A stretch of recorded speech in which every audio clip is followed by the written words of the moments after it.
पोंभुर्णा तालुक्यात शासनमान्य सरकारी स्वस्त धान्याचा काळाबाजार, युवकांचा संताप, प्रशासनाला इशारा. पोंभुर्णा शहर व तालुक्यातील शासनमान्य धान्य दुकानदारांकडून मोठ्या प्रमाणात धान्याचा काळाबाजार सुरू असून सार्वजनिक वितरण प्रणालीतील धान्य सर्रासपणे खासगी व्यापाऱ्यांना व ट्रकमधून बाहेर जिल्ह्यात विकले जात असल्याची गंभीर तक्रार युवा सेना शहरप्रमुख महेश श्रीगिरीवार यांनी पोंभुर्णा तहसीलदार यांचेकडे केली आहे.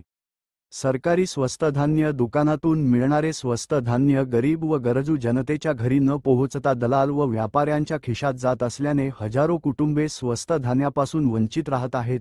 शासनाच्या कोट्यवधी रुपयांच्या योजनेला हा उघडपणे लुटण्याचा प्रकार ठरत असून प्रशासन याकडे जाणीवपूर्वक दुर्लक्ष करत असल्याचा आरोप पोंभुर्णा युवा सेनेकडून करण्यात आला आहे.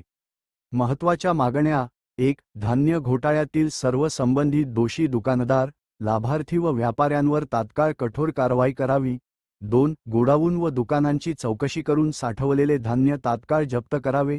3. धान्य वाहून नेणारे ट्रक व इतर वाहनांवर कारवाई करून त्यातील माल जप्त करावा. 4. हा घोटाळा मोठ्या प्रमाणावर असून यामध्ये उच्चस्तरीय चौकशी समिती नेमावी. युवा सेनेचा इशारा: जर 7 दिवसांच्या आत प्रशासनाने ठोस कारवाई केली नाही तर युवा सेना पोंभुर्णातर्फे रस्त्यावर उतरून तीव्र आंदोलन छेडण्यात येईल.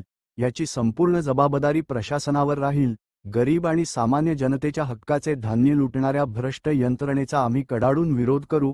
पोटभर अन्न मिळावे हा जनतेचा हक्क असून त्या हक्कासाठी युवा सेना रस्त्यावर लढा देईल. निवेदन देताना युवा सेना शहरप्रमुख महेश श्रीगिरीवार यांचेसोबत कृषभ बुरांडे, सूरज कावळे व युवा सेना कार्यकर्ते उपस्थित होते.